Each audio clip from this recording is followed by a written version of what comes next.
Welcome to the World United. Welcome to the World United. Já vai aparecer o GIF dele.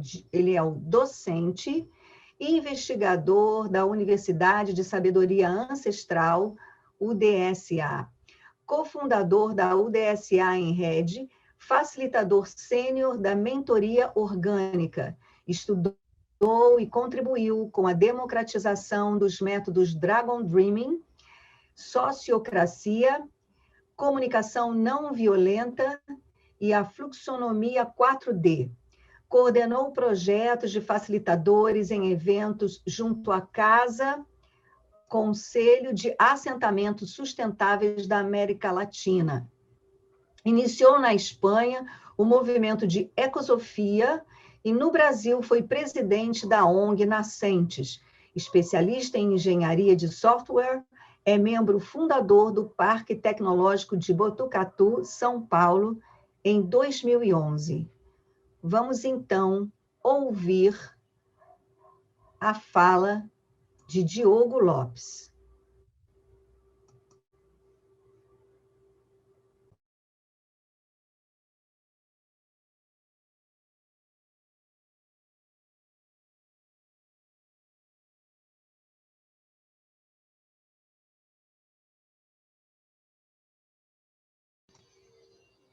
Em alguns instantes estaremos ouvindo a fala de Diogo Lopes. Vivi, se tiver algum problema, me avisa, que eu solto por aqui.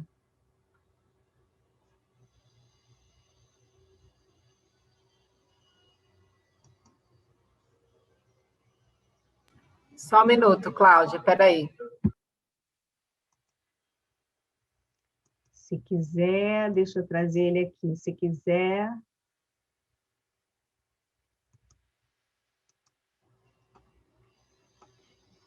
Você acha melhor? Deixa eu ver se eu coloco ele na tela. Olá a todos, meu nome é Diogo Lopes e eu vou falar um pouquinho hoje sobre gestão da espiritualidade e suas ciências, né? Tentar aqui abordar alguns temas como as emergências, desde o aquecimento global até o genocídio dos povos originários, mineração em terras indígenas, claro, falar das propostas e soluções, tá? A esses pontos. Das urgências que envolvem, né, desde a proteção dos solos e da atmosfera das águas, Vivi, expande sua e tela o que a gente tem melhor. como deficiências que geram todas essas urgências e emergências. Primeiro de tudo, né, é a questão das visões de mundo. Hoje a gente tem uma incapacidade, né, de ver a interdependência e a visão sistêmica de tudo, de todo, uma questão da integralidade. Estamos com esse bloqueio na coexistência, e muito por conta da globalização e da pouca diversificação de pensamento e também de pensamento crítico e reflexão.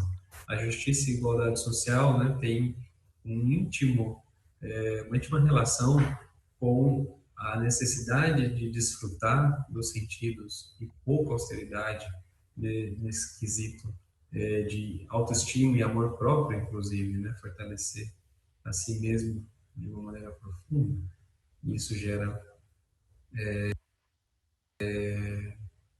muita distração e aí acaba gerando essa luta por status, né? A correção de problemas estruturais da economia é impedida através, né, dessa incapacidade de perceber leis universais como ação e reação, e também tem aí uma falta, né, uma ausência de orientação, e a figura dos sábios ou da vocação para servir a sociedade, né, acabou criando um mito da aposentadoria ou do prêmio, que no final da vida a gente acaba gozando do que aquilo que a gente não gozou durante o nosso período produtivo, né? Por isso que a gente está com os nossos avós em asilos, né? Ou certamente chorando muitas mágoas por coisas que não viveram. Com respeito ao meio ambiente, essa frase meio ambiente também tem um ponto cego incrível, né? Não existe meio ambiente, é o ambiente como um todo, né? A própria lei original, como a gente vai citar aqui, vai abordar esse tema com mais detalhes. A preocupação com a família, né? A família desde essa sanguínea até uma família estendida, como todos os seres. A ética, a necessidade de discutir valores, de falar sobre o que é moral, né? E os seus códigos com análises de causa e efeito, né? Em determinados contextos, tempo, espaço e circunstância, não simplesmente um código de conduta ou ética temporária ou que atende um determinado grupo ou visão de mundo, mas um debate mesmo sobre essas diferentes visões e o que isso gera como maturidade. A necessidade de orientação e conhecimento para as gerações futuras em relação a tantas distrações e obstáculos, né, que a tecnologia e a vida moderna têm gerado. A importância do serviço desinteressado como um modelo da própria natureza, né, que produz seus frutos para outrem, né, e a própria semente, ela está desenhada dessa maneira, a própria natureza, né, ela sempre beneficia sistemicamente através de funções, né, os próprios órgãos do nosso corpo também são desenhados assim, através desses ciclos circulatórios, né. Então, a estrutura de pensamento, enfim, né, está muito condicionada, bloqueada e inflexível, né, rígida, por conta de um contexto histórico obscuro, né, de muito rigidez. Nós somos sistemicamente disfuncionais, né, como sociedade, como família, como profissionais. Então, isso é importante reconhecer. Na Ayurveda, né, que é a ciência da vida, dentro dos Vedas, uma ciência milenária, lá está a composição, né, do ser e da própria natureza, né, as partes fragmentárias do todo, né, as partes fragmentárias da suprema personalidade, né, água, terra e fogo, né, e o éter, né, como no centro, que é digamos, essa vibração, frequência não visível, né. O ar também é não visível, mas a gente percebe ele mais pelo vento, né. E tem uma relação muito interessante, que os desastres, né, a pandemia, os furacões, enfim, as intempéries e adversidades, quando elas são longas, contínuas e, enfim, passam a representar risco para a nossa humanidade, elas têm algumas funções também como mensageiras, né? Elas trazem a necessidade de entender as causas, né? Por exemplo, de uma pandemia ou de diversos desastres. A mente, a emoção, o corpo e o espírito, né, formam esse ser. Analogamente, né, a mente está muito conectada ao ar, ao pensamento, né, as emoções à água, o corpo à terra e o espírito ao fogo. E o ser é o éter, né? Então existe uma conexão com esse ser multidimensional, né, com essas diferentes camadas do ser, que vai desde a mente, a emoção, o corpo e o espírito, às próprias camadas da natureza. Então não existe meio ambiente, existe o ambiente como um todo. E se eu estou, digamos, com uma saúde mental muito prejudicada, certamente eu vou refletir no ar muito contaminado, como hoje nós estamos, através do CO2 dos carros, né? Uma emoção muito contaminada, né, muito carregada, vai refletir numa água muito poluída. Isso a gente pode ver nas grandes cidades, né, no Tietê, que significa em Tupi-Guarani, a grande mãe em São Paulo, muito poluído, né? Então tem uma conexão também com a qualidade emocional dos habitantes daquela região, daquela cidade, né? O corpo, né, a terra, se alimentando de muito sofrimento, né, através do abate de animais, e o próprio fogo, né, que o fogo é o espírito, né, a paixão também tem muita conexão com como a gente produz o fogo hoje, através do gás, né, que é uma extração do petróleo, que é considerado o sangue da mãe terra. Esse ser, então, é um éter, né, um espírito, também como fragmento microcosmos, como fractal, também está produzindo diversas desfuncionalidades, está poluindo a mente, suas emoções, o seu corpo com violência, e o seu espírito com prisões que ele mesmo cria, por exemplo, as próprias cidades, né? A dimensão política que deforma a econômica, essa é uma frase do economista Dalmor, brasileiro. O que isso quer dizer? Os mamos, que são pajés na Serra Nevada, na Colômbia, eles falam de 5 necessidades essenciais do ser.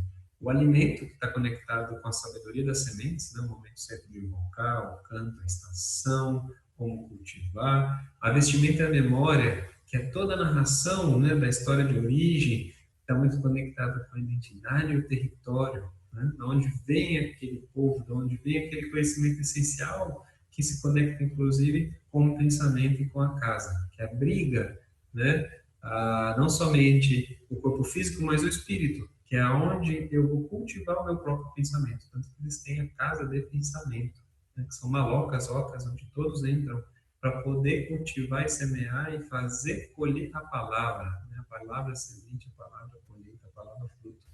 E o conhecimento da cura com as plantas. Então, veja, o nosso conhecimento na cidade, ele se separou da produção de alimentos. Nosso conhecimento na cidade se separou da nossa memória, através dos símbolos das nossas vestimentas, né, da própria maneira de tecer e criar simbologias que nos resgatam as histórias de origem, de conexão com o território. As cidades nos separou disso, ainda mais com a mercantilização e globalização.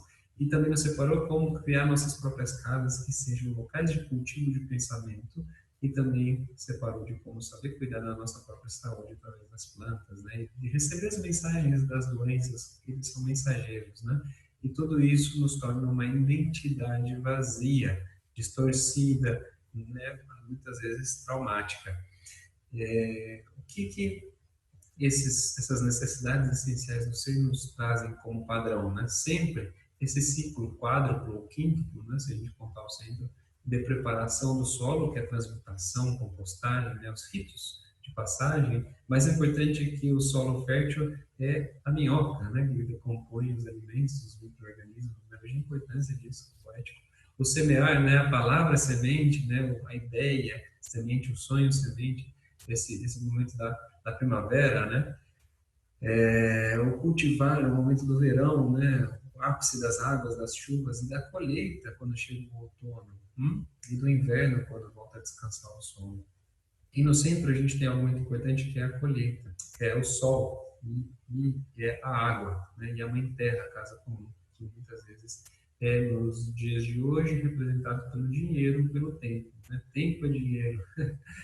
Tem uma simbiose aí nessa frase. Mas na verdade, sol e chuva são, né, a riqueza e a fonte de toda a economia. Então, como a economia política pode ser praticada de forma a regenerar, né, toda essa visão perdida? Então, muito importante entender que a economia também vive de forma natural, através de ritos de passagem. E também existem biorritmos, fases e ciclos, inclusive de regenerar, de adormecer, que é o inverno, né, do casulo, de fazer a metamorfose, de atingir a maturidade, a maioridade, e depois deixar de existir, né, que é a morte. E então esses cultivos de interações acontecem através, claro, do pensamento, e para isso precisa ter uma conexão grande com visões de mundo diversas, né? Senão a gente acaba criando em ciclos de automação e de repetição sem entender a lógica e sem entender o porquê. É exatamente isso que eu estou chamando de consumo-visão. Então, o resgate do pensamento integrado com o território visível e não visível é justamente o que a gente chama de cosmovisão.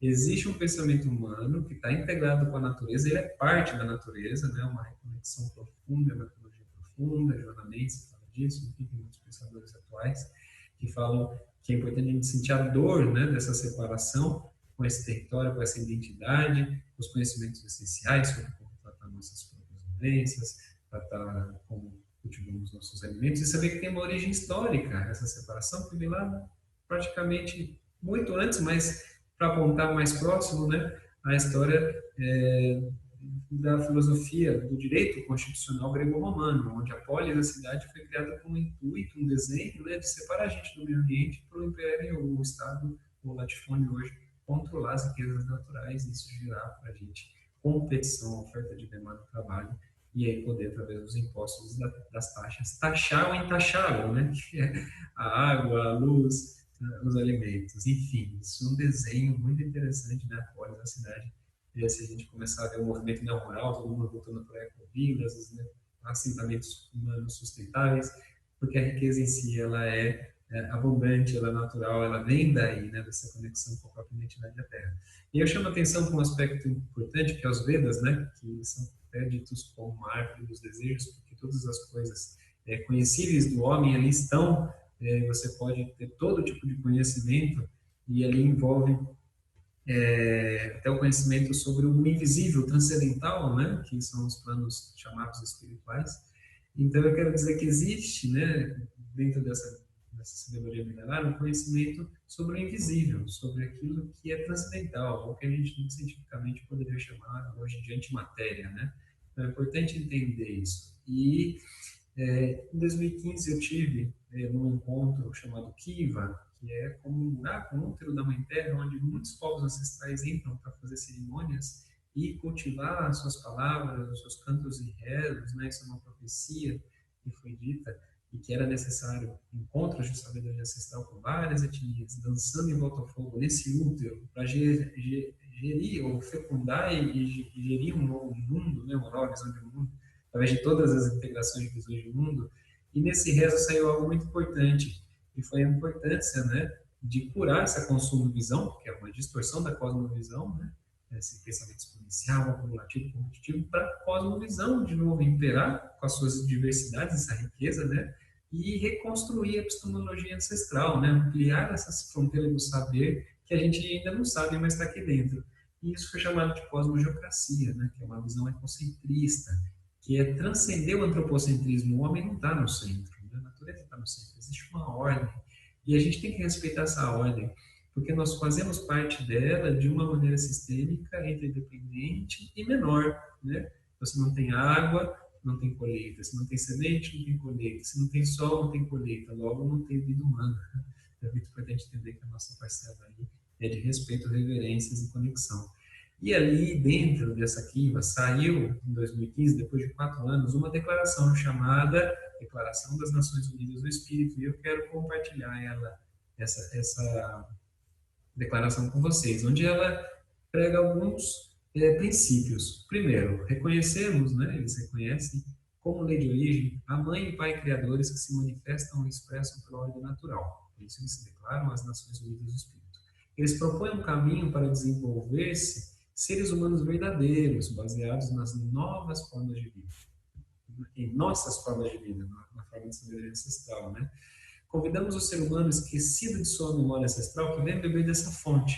Consideramos que toda a natureza, elementais, minerais, animais, plantas, selvas, rios, montanhas, humanos, planetas, estrelas, assim como não invisível, como invisível, como família, não são recursos, né? E é fundamental viver em harmonia. Manifestamos a interculturalidade e o diálogo de saberes e favorecemos o reconhecimento de nossa humanidade comum, através das diferenças e a construção de acordos, né? Baseada na lei de origem de cada povo. Declaramos que nossa espiritualidade não é uma forma religiosa exótica, e sim uma maneira de viver de acordo com todos os seres, natureza e universo. Reconhecemos que a mulher é a mãe divina universal, e não um modelo de beleza passageira que cria a ideia de que possamos possuir e controlar o mundo. Somos o cumprimento dos sonhos dos nossos ancestrais. Nossos povos ancestrais têm o silêncio para saber escutar e a palavra para saber falar e propor. Esta é uma proposta de aprendizagem no centro, que coloca no centro o ser e a convivência amorosa com todos os seres visíveis e invisíveis. E anunciamos que o nosso sistema de governo é cosmogeocracia, a ordem do governo do cosmos ligado à Terra. E eu escrevi um texto baseado na minha vivência durante a Kiva, e também durante a Declaração das Nações Unidas, sobre o que eu entendi sobre essa fala, né, das Nações Unidas do Espírito, aqui Nações Unidas do Espírito, sobre a cosmogeocracia e a cosmogeoética. E eu convido todo mundo a escrever lá cosmogeocracia no Google e ler um pouquinho, é um artigo extenso, mas basicamente é como transcender o antropocentrismo para o ecocentrismo, né? E como fazer para a gente resgatar esse pensamento humano integrado com o território e integrar os territórios no processo de tomada de decisão. Inclusive, no final desse artigo, eu acho que eu cito aqui alguns atores arautos desse processo, como, por exemplo, a jurista, né, a doutora Vanessa Hanson, com o livro Direitos da Natureza. Então, vamos todo mundo participar desse processo. Muito obrigado. Hare Krishna. Conto com vocês na Cosmogeocracia.